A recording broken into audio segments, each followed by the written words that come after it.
Hi everyone, welcome as we preview Matchday 3 in the Toyota Mekong Club Championship. All eyes on the National Stadium in Phnom Penh, where Myanmar's Yangon United make the trip to take on Boeung Ket, where it's must win, do or die to take on Becamex in the semi-finals. This is where we stand right now.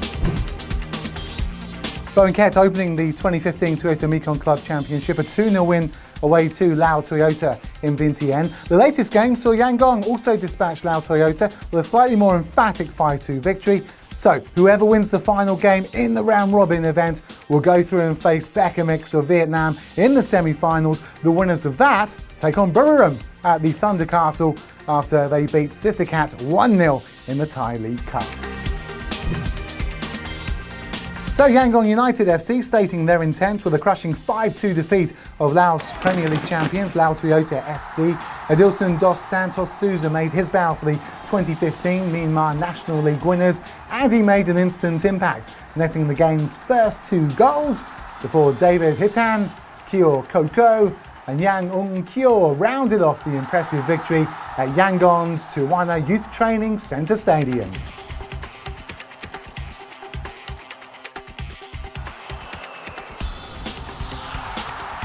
Let's hear from one of the goal scorers, Yang Ung Kyo.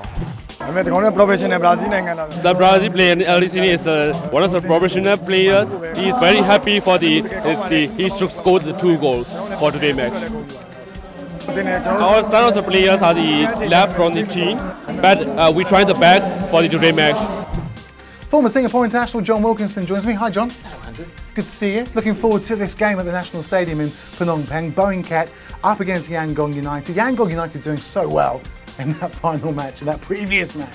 Yeah, it was unbelievable really. 3 of their hotshot Brazilians have stepped away, decided not to renew their contracts, but how about new signing Adilson stepping up with a brace? Incredible. A lot of people thought that it's going to be tough shoes to fill after he comes in for Augusto, who was top scorer last season. But starting your debut with a brace, I mean, good things to come for them, I'm sure. And a new manager to boot as well, John. Emerson's come in, got good experience. He's been in this part of the world for a long time, so he should know how things roll. And there's always that little bounce effect when a new coach comes in. So Yangon are going to be difficult to beat.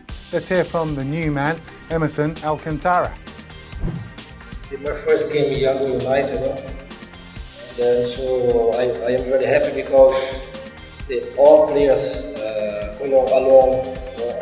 accept me very well. In Cambodia, of course, we have too much job. I think so because Cambodia team, I think maybe 3 years have one development. I just have too much experience in Brazil now. He played big clubs in Brazil. He played in Corinthians, the last champion now in Brazil. I think that he can take good harmony about another strikers. So the new Brazilian manager going all out for the win. As we mentioned before though, John, they're missing the 3 Brazilians who have left the club now. Who's stepping up to fill their shoes, apart from the new signing? Well, apart from Adilson, automatically Koko comes to mind. He's just been voted the Southeast Asian Goal.com Player of the Week, and rightly so. His pace on the right-hand side is so difficult to defend against unless you want to drop so far off and kill that space in behind. So Koko for me, very, very dangerous. Just what sort of test is it going to be against this Boeung Ket side though? Boeung Ket probably a little bit more experienced. They have some really good players as well. Sokarath in the midfield area will be pulling the strings, and they've got internationals oozing all the way through the midfield area and along that spine. So Boeung Ket for me, they're coming off the back of a good 4-3 win in their C League first leg encounter. So it's a tough one to call, but Boeung Ket for me, they look very, very established, and with all their experience, I feel they might take this. And dangerous up front. Very, very dangerous up front. I look at Vatanakan. He scored a goal for last time out, and it's his 36th goal of the season. So we got a player like that who's grizzling along the front line as the focal point striker. Then you've got someone you can trust. But he is a little bit of a doubt for this game. So they'll be looking to rush him back as quickly as possible because he's got a little bit of a hamstring problem. If they can get him back, 100%. I feel they take this one. I feel they're a little bit stronger. I like a reason why both these teams are going to make it through to the semi-finals. Don't forget Yangon just need the draw. Well, both these sides expect goals when you look at these two sides. Yangon do just need the draw, but that can always be dangerous. I think if you just play for a draw, you could get caught out. And they just don't have that plan B where they just sit back and soak and counter. They like to boss possession of the ball in that central midfield area.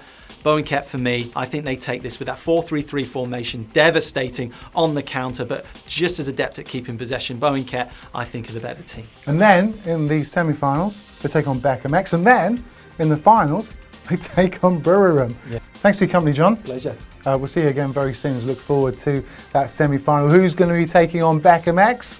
We'll find out whether it's Boeung Ket or Yangon United.